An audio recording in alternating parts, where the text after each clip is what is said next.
acredita, olha pra frente, acredita.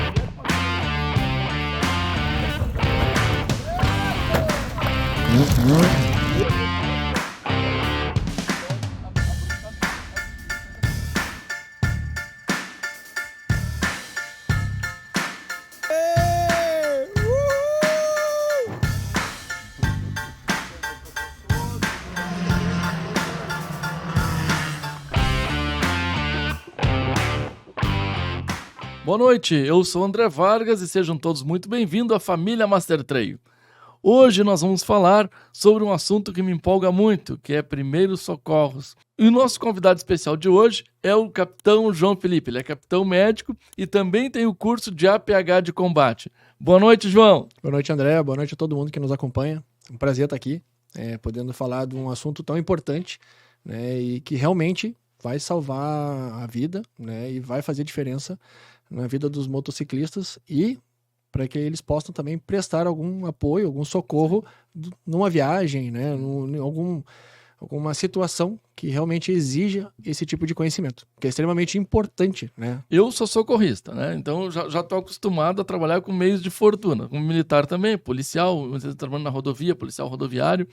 Mas para ti que é médico, que já participou de bloco cirúrgico, já atendimentos de urgência dentro do hospital, o que mudou o curso de APH de combate, né? O APH é atendimento pré-hospitalar. O que muda o atendimento pré-hospitalar do curso de combate para o atendimento da APH convencional, por exemplo? O APH, né? Vamos botar assim, o tradicional, né? Então é aquele atendimento todo que é realizado antes do paciente chegar ao hospital. Então é o deslocamento, né, da equipe, a cena, né, toda essa preparação, o atendimento desse paciente fora do ambiente hospitalar, como o próprio nome já sugere, né? O APH de combate, né, é aquele APH, é o atendimento pré-hospitalar. No caso, né, do combate, a gente pensa assim com arma de fogo, né? Então, APH de combate, então voltado para um público que utiliza, que porta, né? Então, forças de segurança, militares, né? Então, que utilizam seja um fuzil, seja um revólver, uma pistola, então, equipamentos, né, que são letais e que realmente eles precisam ter uma abordagem diferente, né? Então, não é... Se no APH de combate, né, quando o paciente levou levou um tiro, né, pegou no braço, a gente não tá... o foco é onde pegou o projétil, fazer a inspeção, né, a gente vai fazer toda a avaliação, né, não é o foco, vamos proteger a cervical. Ele tá consciente, ele tá no combate, ele é um operador, né, então eu não preciso chegar ali, não, imobiliza a cervical, não, o que aconteceu? Não, aqui, tá sangrando, né? Então, a aplicação de o que a gente vai usar ali, né? Vamos fazer uma compressão, vai usar um torniquete, né? Tá operando, ele tá em alguma atividade de campo, né? Então, todo o ambiente. E aí a gente vai trazer isso para o motociclista, né? Então, para o motociclista, querendo ou não, né? Ele tá em cima de uma moto, e que a moto pode ser utilizada até como uma arma. Uhum. Né? Então, como barricada também. Claro, né? Então a gente tem ali N possibilidades. Mas se for uma pessoa, como a gente vê na televisão, que pega uma moto e fica empinando, né? Esse tal de grau e não sei o quê, imagina se faz isso frente de uma escola. Uhum. Só que ele tá atravessando uma criança. Pega uma criança dessa, entendeu? Então, por que eu tô falando isso? Porque quem faz os cursos, né, quem procura, ele está interessado em poder solucionar problemas, né? Então, se eu estou indo viajar, estou lá no Atacama, né, que foi o meu caso, né? Então, a gente foi fazer essa viagem, a gente foi até a Laguna Miscante, né? Saímos do Atacama e até a Laguna Miscante, acho que dá em torno de 100 quilômetros, e ali, para chegar na laguna, tu sai do asfalto e pega areia, né? Pega estrada de chão. Eu já tinha feito o curso. Então, para mim, eu tinha uma moto adequada, né? Então, tava com a BMW, uma R1200. E para mim, o Adventure, que eu gosto de poder ter essa capacidade de de atuar. Então eu consigo uma distância maior, não que eu vá percorrer ali 3, 4 horas sentado em cima de uma moto, mas eu tenho autonomia. Sim. Eu gosto de estar preparado, isso que as pessoas precisam que é entender. muito comum também no sul da Argentina, chega no posto de combustível e tá fechado, não tem combustível. Tem que ir pro próximo. Tem que ir pro e aí eu próximo, não preciso, né, de um galão. Sim. Não preciso levar ali um recipiente para poder colocar uma gasolina. Mesmo assim, nesta viagem que eu fiz com mais 3 amigos, eu levei. Eu levei um galão de 20 e um galão de 10. Então tinha os baús laterais, Sim. mais o baú traseiro e o 2 galão. Lógico que foram vazios, né? Mas algum momento, por exemplo, no Chaco, a gente não sabe se vai estar fechado ou não, né? Algum posto, algum ponto de parada. Então, eu deixei pleno os 2 nesse trajeto.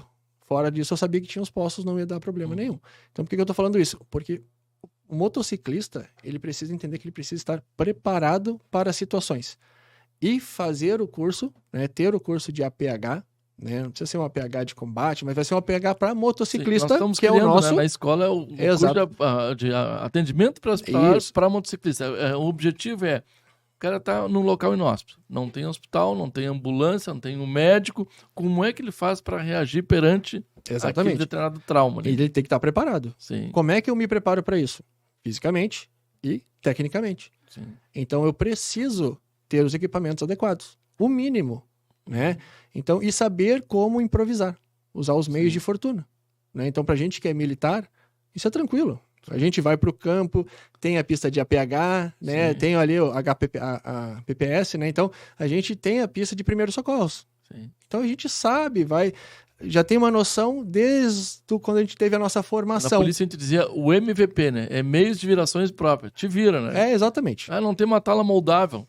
Pega 2 taquaras, um pedaço de galho, amarra com tecido, usa gandola como maca, assim vai indo. Né? Como, por exemplo, eu tenho a faculdade de medicina, né? Então, e os cursos, né, do ATLS, a PH de combate. Então, a gente acaba, PH-ATLS, então a gente acaba se interessando sobre isso, né? Sobre o assunto, né? E eu fiz muito tempo de plantão. Então, eu trabalhei ali no pronto-socorro de Caçapava durante praticamente 10 anos, foram 9 anos e meio. Né, que eu fiz ali, e eu fiz o somatório por cima, assim, de horas, dá em torno de 18 a 20 mil horas, mais de 40 mil atendimentos, então de tudo passou ali, desde os casos clínicos aos traumas. Sim. Né, então a gente teve uma situação, várias situações, né, de motociclista, a gente, fratura, né, paciente às vezes vem a óbito com todo paramentado da maneira correta por uma imprudência de outra pessoa, né? Ele na via correta, outra pessoa invade e pega de frente. Então quem faz o curso, entende, precisa ter uma mentalidade, né? É a mesma mentalidade do policial. Se ele tá armado, mentalidade de combate. Ele não tá armado, expondo, né, a arma dele, ele não tá armado bebendo, ele não tá ali no oba-oba. Né? Se já tá errado, para começar. Então é a mentalidade que tem que mudar, e a mentalidade de quem faz o curso, né, que vai fazer o curso com a gente, é exatamente essa. É entender que precisa estar preparado. E como eu me preparo? O que eu posso utilizar? Tudo isso a gente vai ensinar no curso, né? Mas um equipamento básico, né, que é o seu kit, né, o IFEC, né, que a gente chama, que é o kit individual. Então, se eu estou indo viajar, eu estou planejando. Preciso planejar, não adianta eu juntar as coisas, pegar a moto e sair. Não sei, vou que época? Vou no inverno? Pro Ushuaia? Isso é uma questão, né? Você diga assim, o motociclista, quando passa muito calor ou muito frio, tem uma coisa errada, provavelmente está mal equipado. Claro que tem calores extremos, mas aí tu tem a opção de um cooldown, tem uma opção de equipamentos ali. Mas tem a questão da hipotermia e da hipertermia. As duas são perigosas. E eu ainda acho que a hipertermia é mais perigosa, porque é uma morte silenciosa, né? Tu começa a dormir, começa a desmaiar quando vê cair da moto ali. A pessoa vai se esforçando, né? Ela vai tentando ficar acordada, né? E começa a ficar desorientada e apaga. Porque na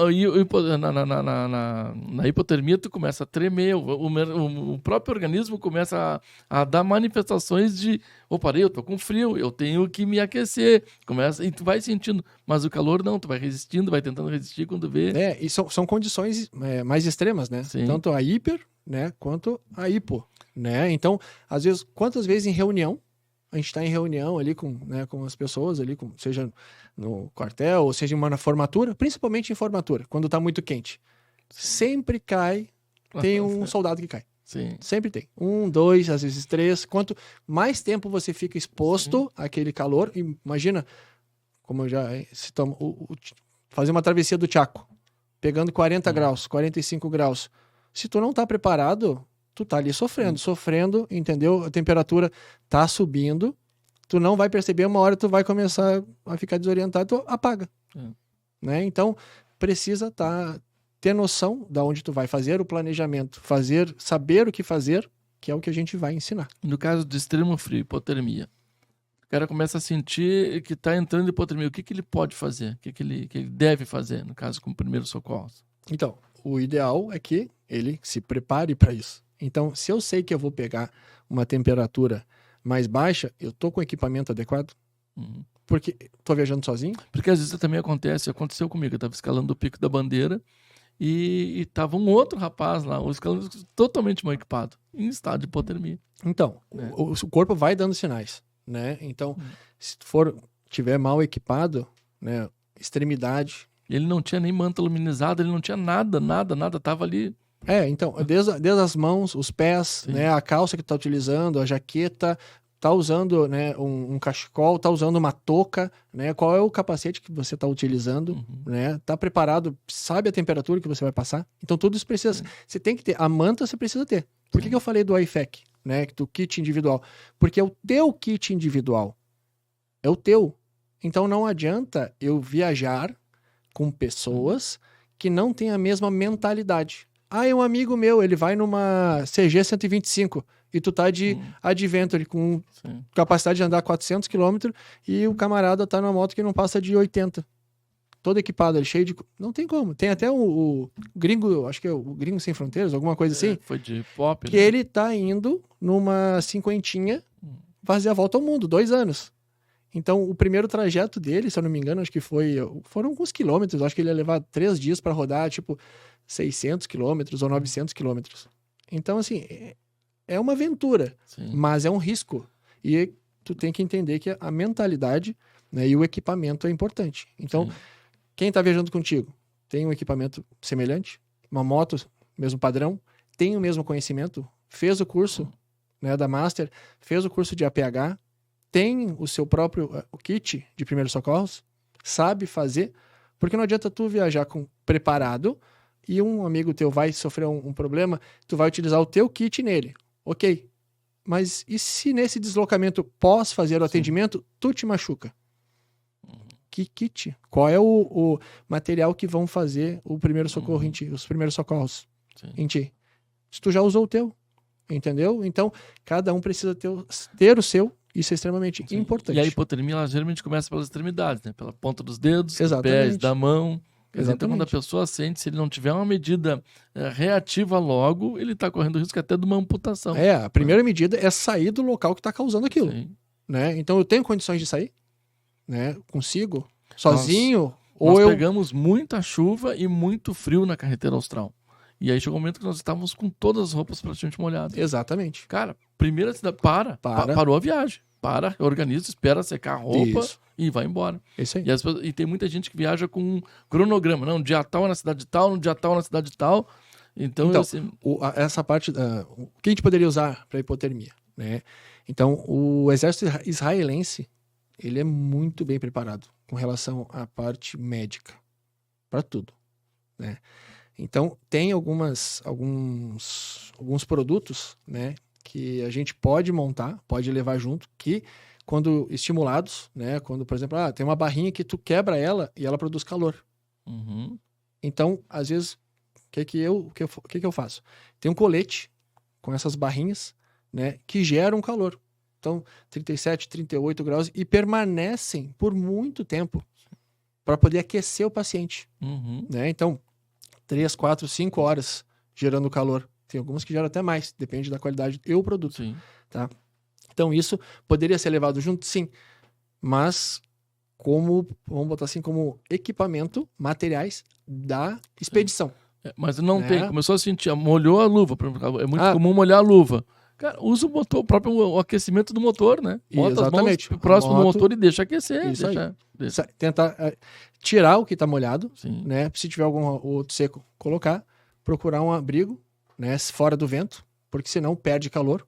O vento tira muito calor, Sim. né? Então, às vezes não tem vento e tá frio, bem frio, 0 graus, mas não tem vento, tu tá tranquilo. Sim. Tu tá bem equipado, tá tranquilo. Agora, se tiver vento, aí a situação muda. E tem uma questão, muitas vezes as pessoas confundem, né? Tipo, tem alimentos que são calóricos, mas as pessoas pensam, por exemplo, que daqui a pouco, eu vou tomar cachaça, vou tomar uísque e vou me aquecer. Na verdade, não vai... Não, exato. Mas a gente tem como gerar, né? Então, alimentos calóricos, né? Então, às vezes um doce... Uma barra de chocolate. Exatamente, né? Mas assim, tem que ter fontes de calor. Sim. Porque a gente precisa tirar aquela roupa que está molhada, úmida, né? E ter uma fonte de calor. Sim. Então, trocar uma roupa seca e utilizar até o motor como ficar próximo para se aquecer, porque nas extremidades não vai chegar tanto sangue. Tanto é que vai começar a cianose, né? Então, aquele ficar roxo, né? Azulado, a ponta dos dedos, né? As mãos. Porque o sangue se concentra nos órgãos vitais. E condições extremas. Um cara vai fazer uma travessia com Cassino Chuí, por exemplo, que se a pessoa estiver completamente despreparada, eu vi um vídeo esses dias que uma das caroneiras caiu, quebrou o braço, e o pessoal tava com as motos atoladas, não conseguiu progredir. Tu tá vendo? Cara, aquele é um estado de crise, sabe? E tu percebe que eles estão completamente perdidos. Desorientados. Não sabe o que fazer ali, né? Exatamente. Se tira a moto, pede ajuda, não sabe o que faz. Sim. Exatamente isso. Então, por isso, a mentalidade de quando tu vai organizar. Você precisa ter os equipamentos adequados e saber o que fazer. Pulando de assunto, eu vou tentar falar o máximo possível sobre lesões, né? Quando a gente vai fazer o curso, antes de fazer o curso tem aula teórica. Durante a aula teórica a gente dá diversas orientações e mais as mensagens. E aí quando chega no dia do curso, muitas pessoas acabam ignorando o fato que a gente diz, cara, não usar aliança, não usar relógio, né? Então muitas pessoas, por exemplo, têm não, minha esposa não quer que eu ande sem aliança, por exemplo. E aí eu digo assim, o problema não é tu, num acidente, trancar a aliança e escalpelar o dedo, né? A questão, às vezes, ou, por exemplo, a amputação traumática, que daqui a pouco a aliança tranca, arranca o dedo, é muito fácil. Mas tem a questão da moto cair em cima, esmagar a aliança e entrar em processo de gangrena. Se estiver longe de um afastamento, exatamente, não vai ter muito o que fazer. Mas voltando ao assunto sobre a amputação traumática. O cara perdeu o dedo num acidente de moto, perdeu a mão. Qual é o procedimento que ele deve adotar? O que ele faz no caso de uma amputação traumática? Né? Se eu tenho conhecimento, né? Então, o local está sangrando, né? Então a gente precisa fazer com uma compressão, tem um torniquete, então tem alguns materiais básicos para evitar o quê? Que aquilo continue sangrando, porque senão vai gerar uma hipovolemia, né? E o paciente vai continuar perdendo sangue, daqui a pouco desmaia, né? Mas com relação ao membro, né? O que for amputado, seja um dedo, a mão, né? Então pegar essa peça, né? E tem que conduzir junto com o paciente para, se for o caso, né? Tenha condições que essa peça, esse membro, ele seja feito o procedimento para colocação de volta no lugar. Provavelmente não vai ter mais a mesma sensibilidade, né? Mas pelo menos fica completo. Mas não pegar o cara, muita gente pega e sai correndo, leva o cara para o hospital. E o médico, mas cadê o dedo? Cadê a mão? Cadê o pé? Exatamente. Teve um caso, acho que foi de um ônibus no Rio de Janeiro, que acho que capotou e caiu, não sei se o gurizinho estava na janela, eu sei que acabou amputando o braço, né? Não sei se foi a altura do ombro, no meio do braço, mas assim, amputou acima do cotovelo, se eu não me engano. E eles conseguiram. Eles tinham ali os ferantes em volta, eles pegaram aquele membro. O ideal seria o quê? Colocar num local refrigerado, né? Para poder fazer o transporte adequado e aquilo ali não sofrer o processo de decomposição, né? Não entrar nesse processo. Então, no caso desse menino foi feito isso. Eles pegaram, viram o que aconteceu, né? Teve essa amputação traumática, pegaram o braço dele, colocaram numa caixa com gelo e levaram junto com ele para o hospital. E ele conseguiu fazer de volta, né? Implantar de volta e conseguiu recuperar alguns movimentos. Mas ele não ficou sem o braço, né? Não teve amputação permanente. Sim. Uma das coisas, quando a gente fala sobre a aula de equipamentos, por exemplo, é sobre a questão do colete. E quando alguém vai comprar um colete, às vezes ele quer comprar o colete mais barato, mais em conta, né? E não leva em consideração para uma proteção das costelas. E muitas pessoas têm a preocupação com o protetor cervical. Mas a Big Trail, as motos geralmente são mais altas. Então, quando já sai da moto caindo, geralmente você acaba batendo com a costela. No off-road é diferente um acidente de moto velocidade, por exemplo. Por isso que o equipamento de off-road é diferente. Mas vamos supor, o cara tá com uma boa jaqueta, mas não tá com protetor de costelas. Não tá com colete protetor de costelas. E aí fraturou a costela e perfurou o pulmão. Uma lesão de pneumotórax. Para o médico, ele, que é preparado para isso, ele consegue fazer. Agora, o cara que é completamente leigo, o que ele pode fazer? Então, esse paciente... Você até se puder explicar para nós o que é uma lesão de pneumotórax. É quando o ar sai, né, de dentro do pulmão e ele vai ocupando o espaço da caixa torácica. Então ele vai comprimindo o pulmão. Então a pessoa tenta respirar, só que o ar está entrando em outro local, né? Ele está no pneumotórax fechado, ele pode ser até sangue. Está passando ali. Não é só ar. Então está passando sangue, tá? Além de ar, pode estar passando sangue e ar, tá? Então tem essas possibilidades. Então aquela cavidade está sendo preenchida, ela está comprimindo o pulmão. Isso vai fazendo com que o paciente comece a ficar cada vez com mais dificuldade de respirar e mais dispneia, né? Essa falta de ar. Isso precisa ser tratado o mais rápido possível, seja com uma descompressão, né? Agulha de descompressão torácica, mas tem que passar um dreno de tórax. Isso tem que ser feito no pronto-socorro. Então, assim, reconhecer, né? Caiu, por exemplo, vou dar o meu exemplo. Eu não precisei utilizar um dreno de tórax, né? Mas o que aconteceu? Eu estava indo para um plantão de moto e estava atrás de um carro e o carro começou a ir para a direita e eu, vou seguir. Quando eu segui, ele resolveu fazer a conversão na faixa contínua ali, onde não deveria, e me fechou. A sorte é que eu estava com a BM, que tem aquele motor dos lados. O motorbox, né? Aquilo protegeu a minha perna, tá? Mas a moto caiu por cima do capô. E eu fui ejetado da moto. Então, a hora que ele bateu, a moto amassou a porta dele, né? Ou seja, não prensou a minha perna, tá? E eu fui lançado da moto. Eu caí, já rolando, né? Então, eu tava com o equipamento adequado, capacete, tudo direitinho. Tava com colete por baixo da minha roupa. Isso que me protegeu. Mas, no dia seguinte, eu tava muito dolorido. Não cheguei a fazer nenhuma fratura de costela, mas se tivesse algum desconforto, eu tivesse visto algum roxo ou muita dor ao toque, né, algum sintoma, teria feito ali um raio-x, né, teria ficado em observação. Eu caí, a moto, né, estragou ali o que foi, mas continuou funcionando e eu fui pro plantão. Eu fui dar o meu plantão, né, trabalhei normal. No outro dia, eu consegui descansar, acho que foi depois das 4 horas da manhã, dos atendimentos. Quando eu consegui descansar, a hora que eu acordei às 7 horas ali no Star, uma dor assim insuportável no corpo, todo moído. Eu fiquei uma semana com dor e tive mais uma ruptura de ligamento do ombro direito. Porque geralmente, assim, quando a pessoa se acidenta, tem aquela taxa enorme de adrenalina, falando de hormônio, nem sente, acaba nem sentindo tanta dor. Exatamente. Né? Mas eu sempre digo, se o cara sentiu dor na hora, pode ter certeza que tá machucado. Tem que procurar. Tem que procurar o socorro imediato. Exato. Porque não é para sentir dor durante a pancada, porque a adrenalina é muito forte. Não, né? isso pode acontecer numa queda simples. Sim. Né? Então, tá lá, no meu caso, lá tava no Atacama. Um dos nossos colegas caiu de moto. Por quê? Porque ele tinha medo de andar na areia. Caiu. E se ele cai por cima do guidão? O guidão dá na costela dele, entendeu? Ou ele cai por cima do retrovisor, perfura. Porque uma das coisas que as pessoas... por que você tira o espelho e o retrovisor? Depois ele não vai andar com o retrovisor? Vai, o ideal até é tirar o retrovisor quando for fazer a prática do off-road. Mas porque durante o curso ele vai fazer manobras que ele não está acostumado, que ele nunca fez. Então é mais fácil a gente tirar o espelho retrovisor do que expor ele a um acidente, né? Exato. Mas a fratura de costela em si é uma lesão simples. O cara até pode continuar a viagem, se for o caso. Isso, a fratura é simples, vamos colocar assim, então de 1, 2 arcos costais, né?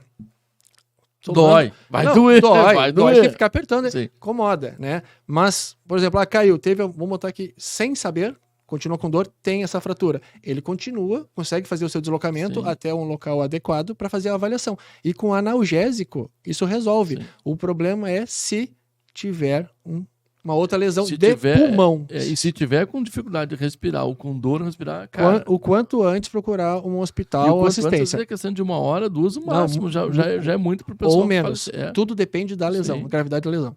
Tudo, entendeu? Então, Por que a gente está falando isso? Porque é importante, né, ter a técnica, né, saber como identificar esses sinais de alerta, tá? E também ter equipamentos que possam prevenir isso. Então, se eu cair por cima da minha moto, mas eu tô com colete, eu já posso prevenir isso. Sim. É mais um obstáculo para não me causar a lesão, né? Uhum. Bota. Então, às vezes o pessoal quer andar. Quantas vezes a gente não vê no curso, o cara vem com uma. Não, nada contra a marca. Também não vou falar o nome da marca, para não dar problema. Uma botinha, né, de caminhada. Uma bota de trekking. que não tem proteção nenhuma, né? Tu Sim. aperta assim, tu sente o tornozelo da pessoa. E ele quer andar com aquela bota, né? E aí ele cai. E a moto cai por cima e esmaga o tornozelo dele, né? Ou ele é prensado com o carro, acontece um acidente, alguma coisa, tipo, pega o tornozelo, a perna dele quebra. Quanto ele vai gastar se ele não tiver? Vamos botar que ele vai fazer particular, isso. Quanto ele vai gastar nessa reabilitação? Porque não é só a cirurgia, né? Ou se ele não tiver... A anestesia, mas a fisioterapia E se não tiver dinheiro? Sim. Aí é mais problema ainda, né? Porque tem uma moto que custa 60, 70, 100 mil, né? 130 mil. Sim. E aí compra uma bota que custa 500 reais. Ou compra uma bota que já foi usada durante 3, 4 anos, 5 anos, uma bota já não tem nenhuma validade, né? Toda rasgada, e vai utilizar para fazer uma viagem. Que proteção que ele tem? Uhum. Ele não tem proteção nenhuma. Então, o que adianta eu ter um equipamento não compatível e não ter conhecimento técnico compatível com aquilo que eu estou me propondo a fazer? Né? Então, eu preciso me proteger. Sim. E uma bota protege. Um colete protege. Um colar, aqueles suportes que a gente tem, o colar que a gente usa junto com o capacete, protege. Vou usar o tempo todo aquilo? Às vezes é naqueles pequenos trajetos. Vou buscar pão de moto, vou sem nada. Aí Sim. dá o problema. Sabe que eu tenho percebido? Eu me arrependo muito, né? Eu fiz um estudo, quando estava na Polícia Rodoviária, para utilizar o capacete articulado. Porque ficaria mais fácil para atendimento com o usuário, sabe? E me arrependo amargamente até hoje de ter feito esse projeto, ter sido aprovado, e hoje praticamente toda a polícia e os órgãos de segurança utilizam esse capacete. Por quê? Porque uma coisa é tu estar desembarcado fazendo um atendimento ao usuário. Outra coisa é tu estar pilotando com ele articulado. Então ele não te oferece proteção nenhuma no maxilar, osso zigomático, nariz, boca, nada assim. E acontece, as palavras convencem, exemplos arrastam. Então a gente percebe diversos órgãos, inclusive de fiscalização de trânsito, andando com capacete aberto. Logo, a pessoa olha e diz, bom, se eles estão usando, eu também posso. Ou pior, usando até aqueles óculos de sol, aquele é para proteção solar, como se fosse a viseira principal, né? Não, isso eu lembro direto. Eu vou te interromper, porque lá em Santana do Livramento tem esses órgãos, né? Aquela fiscalização viária, não sei, tem um nome diferente lá de trânsito, e eles têm essas motos. E sempre que passam, eu lembro. Ó, tá com coisa aberta, tá usando aquele óculos de proteção que não vai proteger nada, Sim. Vai entrar ali, vai pegar alguma coisa no olho, ele vai sofrer um acidente. Sim. Mas as pessoas não entendem isso, eles nem sabem andar de moto, eles estão com o braço exposto, né? Estão com uma joelheira ali, mas sem outros equipamentos, né? Estão com uma calça jeans. Isso é uma coisa que a gente percebe hoje, né? Que muitos órgãos públicos estão comprando equipamentos de proteções, mas as pessoas não sabem utilizar o equipamento de proteção. Eles acabam utilizando o equipamento de proteção por fora da farda, né, e não por dentro da farda, como seria a forma correta. Né? Exato. Mas falando agora sobre lesão, porque 40% dos acidentes praticamente são nessa região do rosto aqui, né? Então, pega do osso zigomático ao maxilar, né? O que fazer no caso de o amigo caiu, ele percebeu que está com uma lesão, com uma fratura de maxilar, osso zigomático, o que fazer? Fratura exposta, de repente, né? Então, é esse tipo de fratura, né? Fazer a avaliação, ver se essa fratura ela não está gerando um sangramento, né? Esse paciente não vai estar ali, seja, tá caído no chão, né? Esse sangramento tá indo para onde? Né? Tem como estancar isso ou não tem como estancar? Tá? Então, tá engolindo sangue. O sangue é extremamente, ele irrita o estômago, vai vomitar. Se ele vomitar, ele pode aspirar, né? Então, está sangrando, não está indo para o estômago também. Pode estar indo para o pulmão? Pode estar indo para o pulmão. Né? Então, tentar fazer, imobilizar, mas fazer essa avaliação. Isso a gente vai explicar como fazer essa avaliação. Né? E tentar socorrer o mais rápido possível para que seja avaliado e se tem algum sangramento, ele seja contido da maneira correta. Né? Porque essas fraturas, elas sangram muito, né? É muito vascularizado, né? Principalmente rosto, né? Cabeça, né? Couro cabeludo, né? Acontece muito com mulher também. Cabelo, às vezes prende e aí escalpela. Escalpelamento. Exatamente, né? Então, tem que andar com o cabelo preso, né? Então a gente tem... Dentro de uma balaclava, por dentro da roupa. Exatamente, né? Sim. Protegido da jaqueta, né? Não pode estar ali exposto, né? Sim. É que a gente percebe, assim, é muito difícil as pessoas falarem sobre lesão. Ninguém gosta de ver foto, vídeo. É um assunto que realmente desagrada as pessoas ali, né? Mas o escalpelamento é mais comum do que as pessoas podem imaginar, né? Sim. E não só de moto, né? Ter o conhecimento para poder fazer o primeiro atendimento, né? E sangra muito, né? E é feio de olhar, realmente. Ali. E não tem cura. Escalpelamento, para quem não sabe, né? É quando aquela mulher, não só a mulher, o homem, eu já usei rabo de cavalo, também já tive cabelo comprido, né? Mas quando tu é o motociclista, ou o praticante de kart, ou até aqueles barcos de popa que tem um motor, que passa o eixo do motor no assoalho do barco, né? Quando o cabelo entra naquela engrenagem, ele vai puxando, no caso da corrente da moto, puxa até arrancar totalmente o couro cabeludo. Exatamente. A pessoa arranca toda a pele da cabeça. É um troço o crânio horroroso. Fica exposto. Exatamente. Não tem cura, o cabelo não vai crescer mais ali. Não vai. Toda aquela vascularização que tem ali, aquilo vai morrer. Esses tempos eu fiquei apavorado, tava com a minha esposa no carro. E aí é enxerto, né? Vai fazendo enxerto, vai fazendo as medidas que dá. E é dolorido, horroroso, assim, o tratamento, né? Mas uma policial feminina com um rabo de cavalo que até praticamente a cintura, andando de moto, e aquele rabo solto nas costas, né? É um perigo, porque se num combate ali, alguém puxa o rabo de cavalo dela e derruba ela, né? É. Mas se entrasse na moto, na transmissão da moto, ela não tem... E aí tu vê que é a questão da ignorância, né? Porque ela não tem noção, ela não tem ideia do... eu costumo falar que a ignorância é uma benção, né? Porque mas pode matar na moto, né? Mas aí a pessoa não sabe, ela acha que tá fazendo certo, né? Então até aqueles capacetes que a gente vê as meninas usando com trança.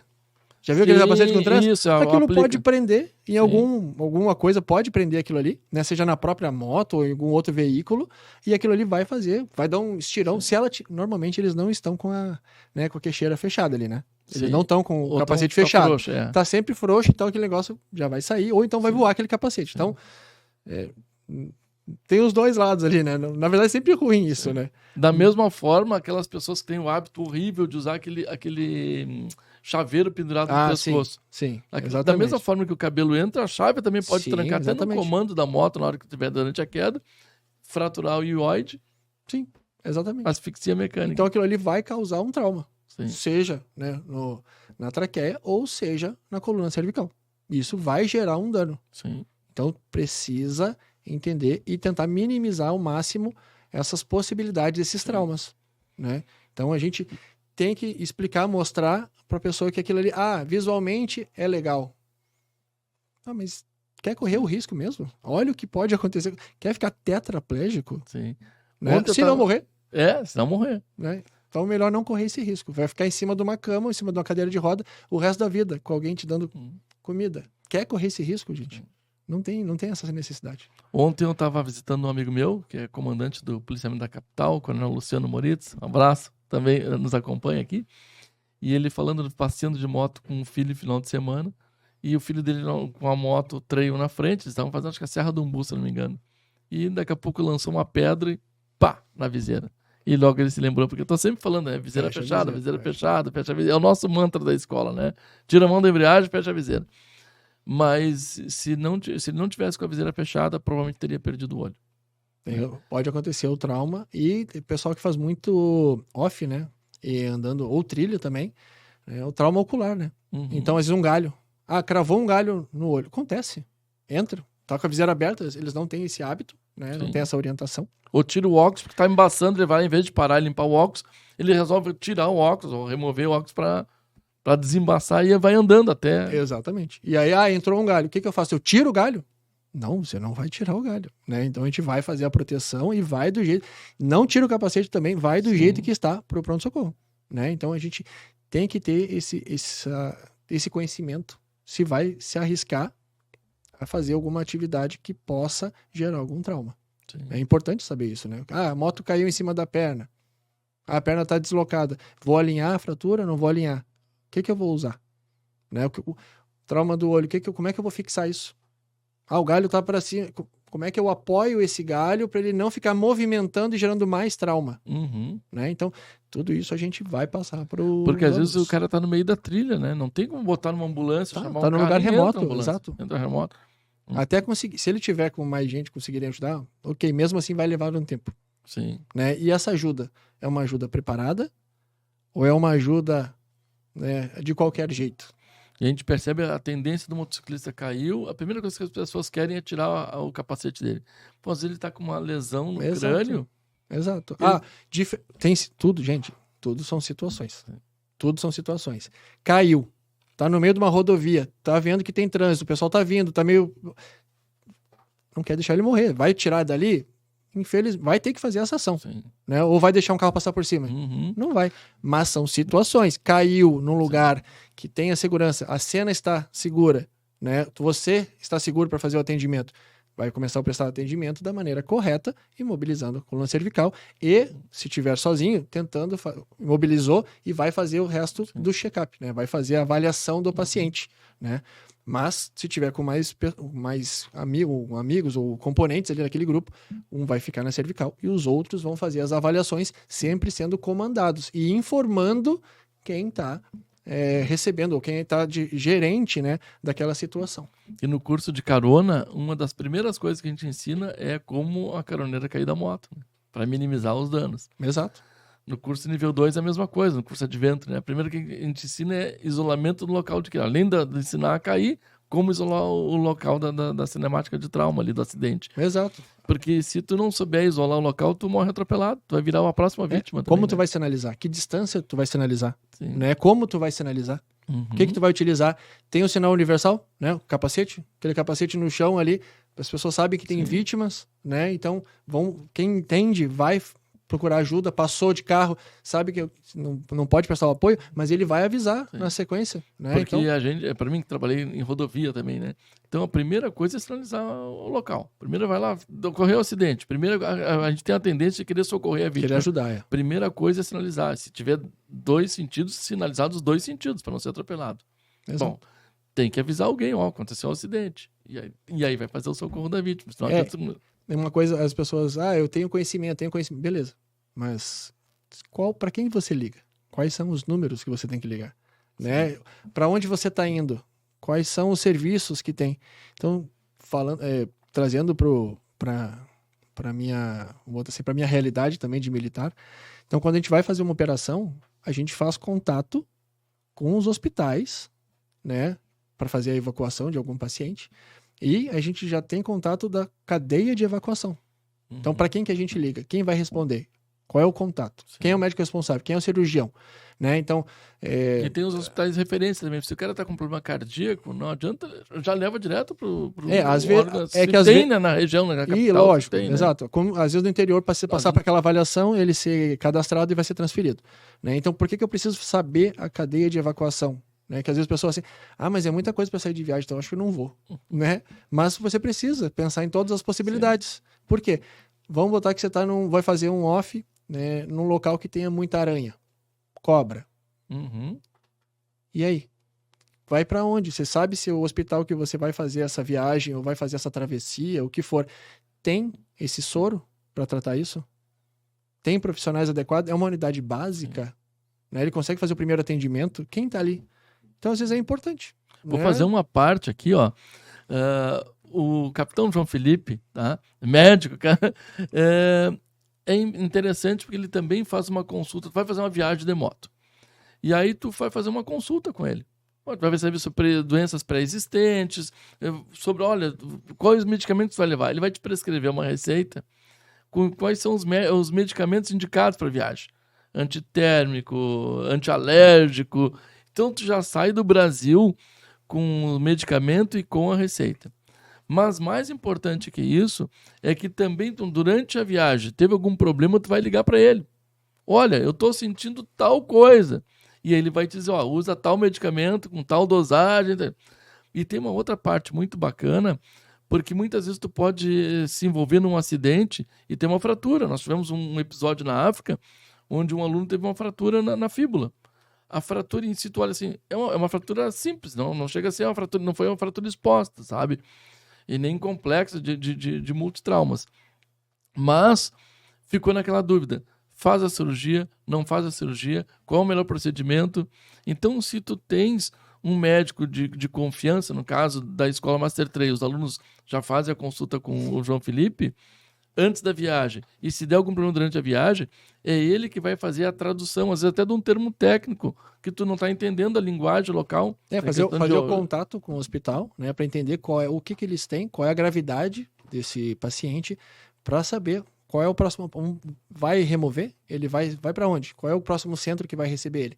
Então, esse tipo de contato a gente faz também. Né?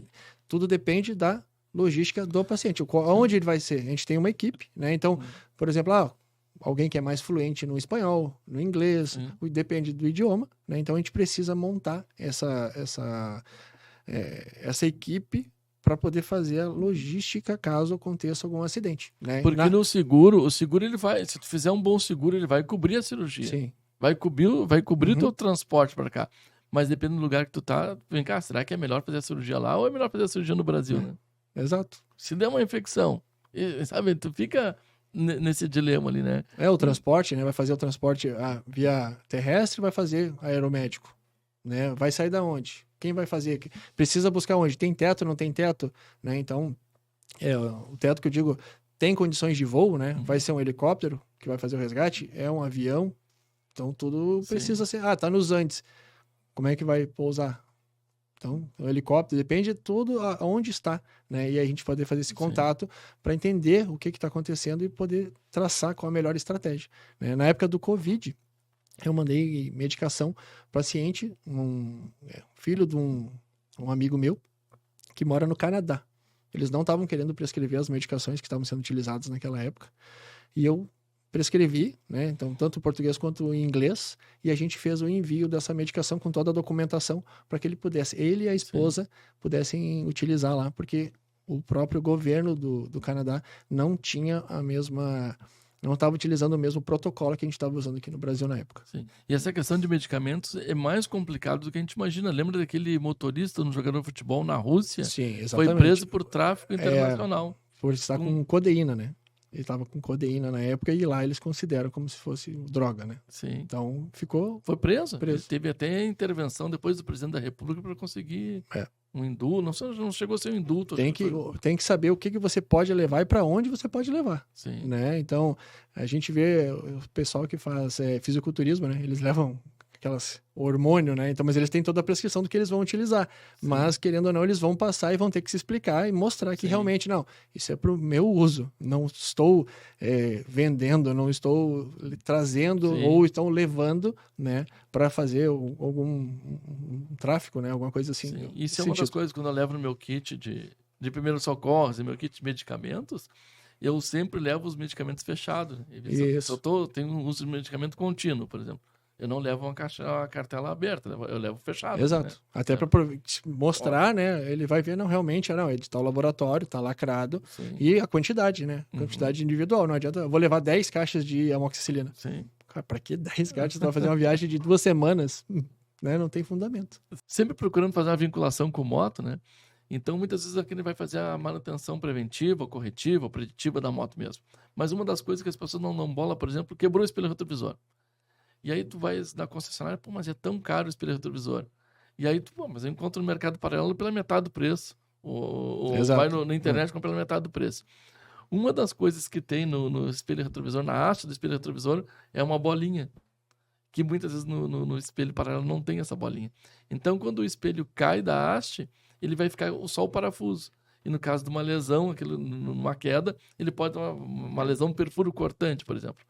Qual o procedimento que a gente deve adotar nesse tipo de lesão? Então, vamos colocar que ele teve uma lesão, pode ser no tórax, tá? Então, se ele teve uma lesão, ele teve a lesão, né? Perfurou e foi retirado o objeto. Então, provavelmente ele vai fazer ali um pneumotórax, né? Então, existe um selo de tórax, né? Que pode ser colocado, que é valvulado.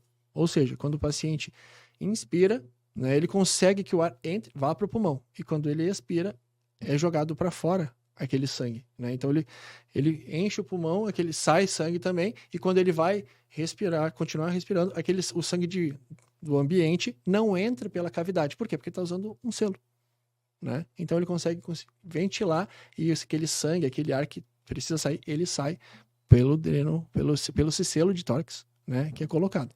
Então, foi no abdômen, né? Então, não tirou ou perfurou. Se for no abdômen, aí fazer ali compressão e tentar procurar uma avaliação, porque se pegou alguma víscera, né, o próprio intestino, vai ter que fazer um procedimento para poder verificar qual é a extensão da lesão. E se ficou no local, não tirar, né? Não tira, tenta tirar o que for ali, no caso o retrovisor, né, tentar tirar da moto e deixar no local, fixar, né, e para poder levar para a referência, para o hospital, no caso, para que seja feita a retirada com acompanhamento, seja de um profissional adequado de emergência ou de um cirurgião, né, que possa intervir caso aquele material esteja tamponando uma veia ou uma artéria. Sim. Outra lesão muito comum em moto é a queimadura para abrasão, né? E esse é um dos motivos que eu sempre de bato muito forte na questão do uso das luvas, né?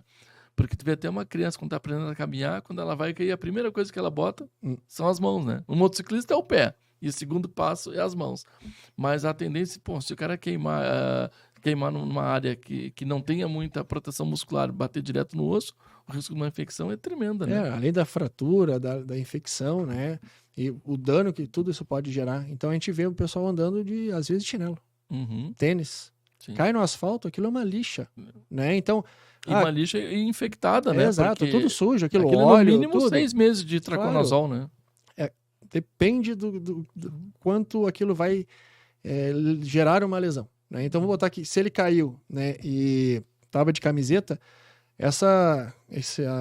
vamos botar assim, que essa lixa, né, esse asfalto, ele pode ter perda de tecido, né? Então, ele pode chegar a perder a musculatura que está na região e chegar até o osso, né? Então, aquela musculatura que ele perdeu ali, vai fazer depois um enxerto, vai fazer algum procedimento, né? Seja plástico, para poder conseguir, mas tem o risco dessa infecção, né? E essa infecção realmente ela pode ser bem grave. Sim.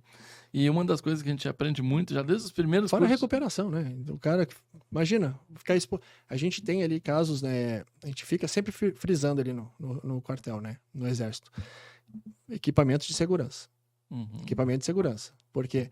Porque às vezes a pessoa vai embora, vai de chinelo, vai de tênis, e aí acontece esse tipo de lesão, e ele gera o quê? Gera seja uma fratura, perda de tecido, que vai gerar um processo de reabilitação, de fisioterapia, que vai demandar um gasto e tempo. Sim. Por quê? Simplesmente porque a pessoa não está utilizando o equipamento adequado. Mas eu tive um conhecido meu, teve um acidente de moto, simples, mas foi uma fratura exposta.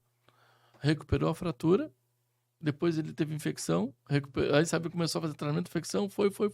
Um dia teve que amputar a perna, questão de 1 ano, 2, a infecção era recorrente, né? A lesão é tão grande que ela não consegue fechar. Então, toda hora ela está exposta a algum agente.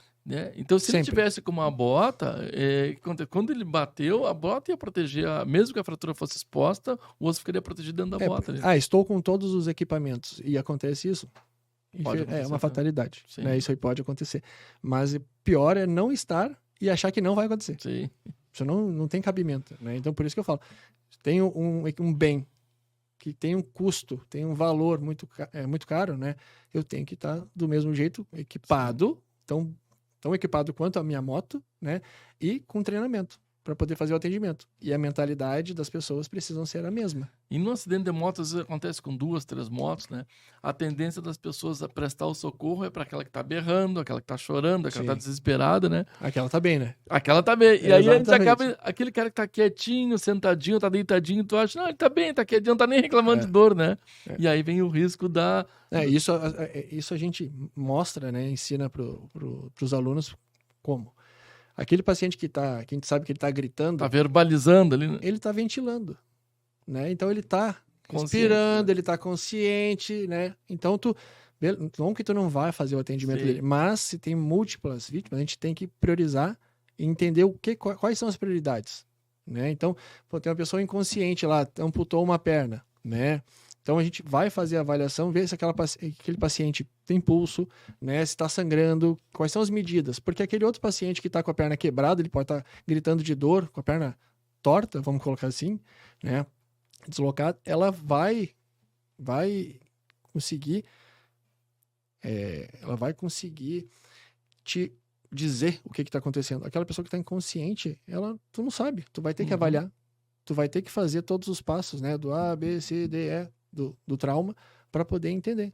Sim. Né? Então, são muitos fatores que precisam ser analisados quando tem um acidente. Né? Ainda mais, qual a cinemática? Estava em alta velocidade? Não estava. Estava com equipamento? Não estava. Né? Às vezes, por exemplo, aconteceu um acidente com 2, 3 motos. Será que não tinha carona? Onde é que caiu?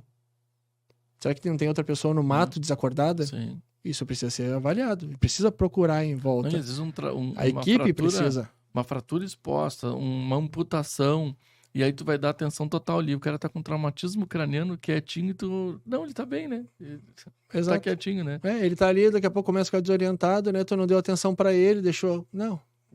Desmaiou, tu tá lá atendendo outra pessoa. Aquele ali que era a prioridade. Mas isso a gente mostra através de sinais, né? A pessoa precisa saber avaliar a cena, né? Então, toda a cinemática e quais são os sinais de alerta. O que eu preciso me atentar num trauma. E hemorragia interna, porque muita gente se preocupa com aquele paciente que está sangrando e o outro está do lado com uma hemorragia interna. Como é que a gente vai identificar que ele está com essa hemorragia interna? Qualquer paciente que sofra um trauma, ele precisa ser observado. E às vezes... Olha, o corpo é muito sábio. Então, às vezes, a gente sofre um trauma, caiu da moto. Não tô sentindo nada. Aí, o que acontece? Um trauma renal. Então, tem uma cápsula em volta do rim. O paciente fez uma lesão e ele começa a sangrar devagarinho. Sangrar devagarinho. Isso não é questão de minutos ou horas. É dias. Às vezes, pode passar 2, 3, 4, 5 dias e aquela cápsula vai dilatando, e às vezes rompe. E aí ele faz um choque hipovolêmico, ele desmaia. Ué, o que aconteceu? E aí você leva ele pro pronto-socorro, vamos colocar assim, que ele vai fazer uma investigação, tá lá a lesão no rim. Então ele precisa fazer exames complementares, precisa exigir isso, entendeu? Então, foi levado por um pronto-socorro, quem que avaliou? Caiu, aconteceu isso aqui, eu tomou uma pancada, né? E já foi liberado. Quem vai observar? Quem vai se responsabilizar se tiver alguma outra lesão? Então precisa investigar, precisa ficar em observação. Né? Então a gente precisa realmente entender que aquele paciente que aparentemente ele está sem nenhum problema, ele pode ter alguma lesão interna ali. Sim. Pode ter algum sangramento. Tem uma questão assim, a gente pensa que nunca vai acontecer com a gente, né? Mas pode acontecer até com um amigo, com uma pessoa que está passando do outro lado ali.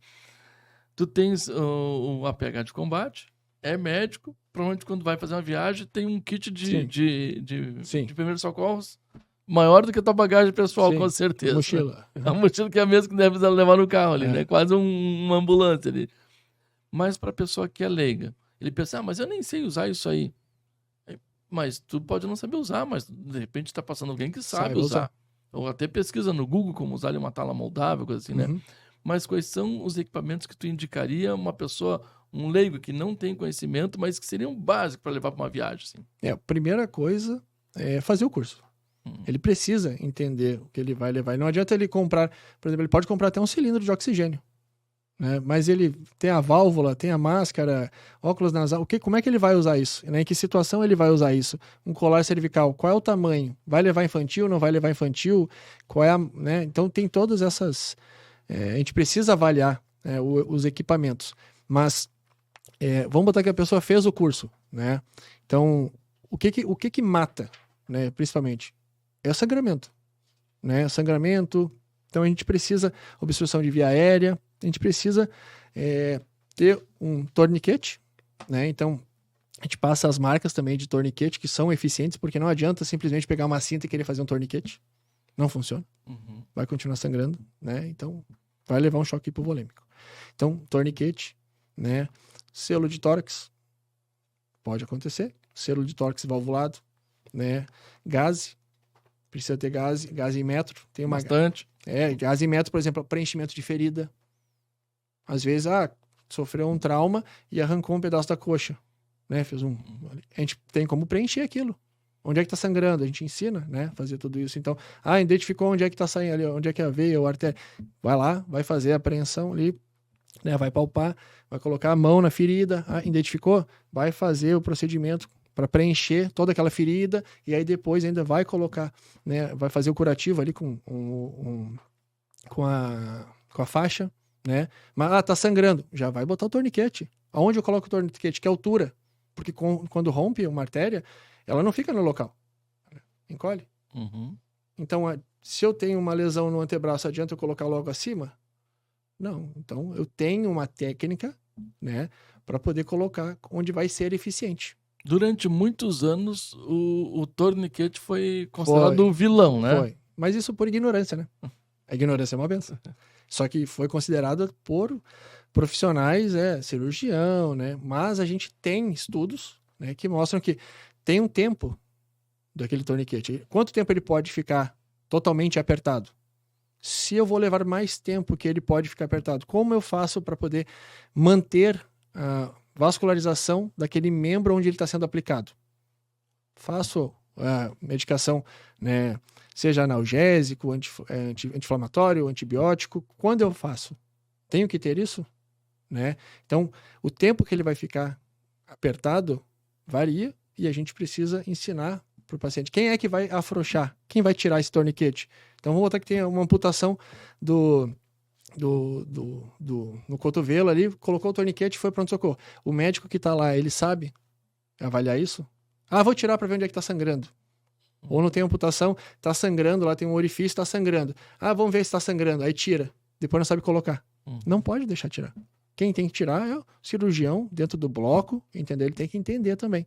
Então, antigamente tinha essa visão, né, de que realmente o torniquete ele piorava a lesão. Ele não piora a lesão. Sim. Ele precisa ser bem empregado. Uhum. Se ele for bem utilizado, ele não vai piorar a lesão. Ele vai salvar a vida daquela pessoa. É um tema que geralmente as pessoas não gostam de falar, né? Que é o primeiros socorros. Mas só depois que a gente faz o curso de primeiros socorros que tu vai entender a importância. Porque, olha só, você pode estar... A gente está falando aqui de moto, né? De trauma. Mas vamos lá. Tá na praia. Comprei um coco. Vou botar ele para gelar. Gelei o coco. Vou abrir o coco. Peguei aquele furador de coco e tô tentando abrir e ele escorrega e dá na mão. Uhum. E aí? Atravessa a mão. Pega uma artéria. Cadê?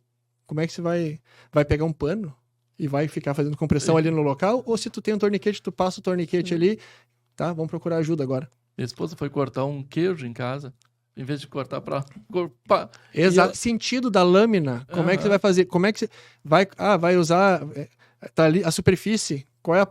Tudo isso é importante. E na hora, o que isso aqui? Isso é o tendão. Ele já pode falar, nós vamos para o hospital. Não, mas pegou o tendão, é hospital agora, não tem... É isso aí, tem que fazer a rafia, é isso aí. É isso mesmo, tem que explorar a lesão. Aí vai ter um cirurgião, né, um traumato de mão, né, um especialista nisso. Sim. Mas isso porque estava em Porto Alegre. Uhum. Né, tem os recursos adequados. E tem uma questão até de percepção seletiva, né? Quando a gente não conhece o assunto, parece que tu não enxerga.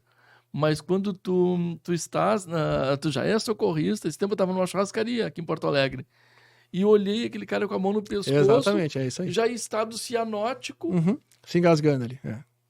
Manobra de Heimlich. É isso aí. Uma manobra simples, só que ele entrou em parada. Naquele momento ele entrou em parada. Já inicia a reação cardiorrespiratória. É isso aí. Mas eu digo assim, ó, se tu não conhece, tu... É que a gente dá... Nem consegue perceber o sinal, sabe? É aquela, vamos botar que eu quero comprar um carro. Eu quero comprar uma Ferrari. Tu vai andar num local e tu só vai procurar Ferrari. Uhum. Tu fica com a tua visão, né? A tua atenção é para aquilo. Tu nem dá bola pros outros carros. Sim. Passa qualquer coisa, mas tu vê um monte de Ferrari. Uhum. Né? Então, o teu foco é outro. Então, quando a gente entende, aprende, né? Por exemplo, do engasgo. Eu tenho gêmeos. Né? Meus guri têm 3 anos e meio. Eu fico só cuidando, né? O que eles vão pegar ali, qual é o tamanho da carne. Se tem mais gente, eu fico cuidando se alguém vai dar carne para eles ou vai dar algum alimento. Por quê? Porque a pessoa não sabe se eles conseguem mastigar super bem, se ele come um pedaço maior ou não come, nem... Então eu corto, né, e vou passando ali. Eles vão pegando devagarinho, e quando eu vejo que eles estão pegando 2, 3 pedaços ou estão querendo encher a boca com carne, cara, para de fazer isso. Aí chama atenção, entendeu? Esses dias, por exemplo, aqueles enforca-gato. Isso aconteceu tem 2 dias, né? Eu tava em casa e aí tava mexendo no carro ali e o João Arthur, ele pegou um enforca-gato, aqueles grandão, sabe? Sim. E aí ele pegou um enforca-gato e ele conseguiu. colocar assim do outro lado, assim. Beleza? Fez o círculozinho, né? O que ele tava fazendo? Ele fez assim, ó. Quando ele chegou aqui na metade, eu tava cuidando, né? Fiquei só olhando. Aí eu tava com o material ali. Aí fiquei cuidando. Quando ele chegou na metade, eu chamei a atenção dele. Mas eu chamei a atenção para ele entender que aquilo ali, nunca mais ele ia fazer aquilo ali. Porque depois ele estava chorando. Aí fui lá conversar com ele. Mas eu esperei o momento certo. Sim. Imagina se eu não estou ali. Porque ele conseguiu colocar. Ele ia fazer o quê? Ele ia botar aqui assim e ele ia puxar. Com certeza. Tá feita a cagada. Então as pessoas têm que entender isso. Por exemplo, eu tenho piscina em casa. Tem toda fechada. Então, passo a chave, o cadeado, né, a corrente, e no portão eu boto um enforca-gato e prendo. Só abre quando eu tô lá. E quando eu saio, sai todo mundo, enforca-gato. Sempre, entendeu? E tá sempre... As coisas que são perigosas para a criança tem que estar em outro local. É que a gente tá falando aqui num podcast de moto, mas a gente sempre diz assim, que em viagem aventura, tu faz de tudo. Então, nós estávamos no Ushuaia e disse, vamos subir tal montanha. Mano, isso aí um cara que tava lá, não tava de moto, caiu, quebrou a clavícula. Estragou a viagem de todo mundo. Mas eu digo assim, então acidente pode acontecer em qualquer lugar, no ônibus, andando a pé. Exato. Em casa. Em casa, acidentes domésticos. Doméstico. Tu vai lavar a calçada com sabão. Tá lá com a mangueira, sabão, esfregando, não sei o quê. Daqui a pouco escorrega, bate a cabeça. Só que a gente, quando tá em moto, qual é o problema quando tá viajando de moto? É que tá num local inóspito. Muitas vezes não tem um hospital próximo, não tem um socorro, às vezes não tem nem raio-x na cidade. Exato. Sabe? Então essa é a questão que a gente investe nos equipamentos, mas também não adianta você estar super equipado, porque daqui a pouco pode acontecer, até por uma circunstância alheia à tua vontade. E aí tu saber, com o mínimo material possível, poder recuperar aquela situação, transformar ela menos danosa possível. Exatamente. Vou viajar. Por que eu falo do ambiente, falo das pessoas e as pessoas estarem alinhadas? Porque adianta viajar, uma pessoa ficar bebendo, aí pega a moto e vai fazer uma... Sim. Não adianta. Então você tem que ter com o mesmo pensamento, né? Então, treinado, com equipamento e consciente. João Felipe, muito obrigado, né? Sem palavras para agradecer o teu deslocamento. São 7 horas de vinda, mais 7 horas de volta agora. Vai ficar mais o tempo do programa, quer dizer... Muito obrigado mesmo. Sabe que os portões da nossa escola estão sempre abertos, até da família Master Trail, né? E o João seguidamente está no centramento. E eventualmente faz também workshops. Já fizemos workshops gratuitos, né, de primeiros socorros para atendimento de emergência, no caso do motociclista, tá? Pessoal, se gostaram, curte, compartilha. Segue o João Felipe nas redes sociais dele também, que o Natônia vai colocar embaixo aqui. Muito obrigado e até a próxima terça-feira no nosso podcast. Pessoal, obrigado.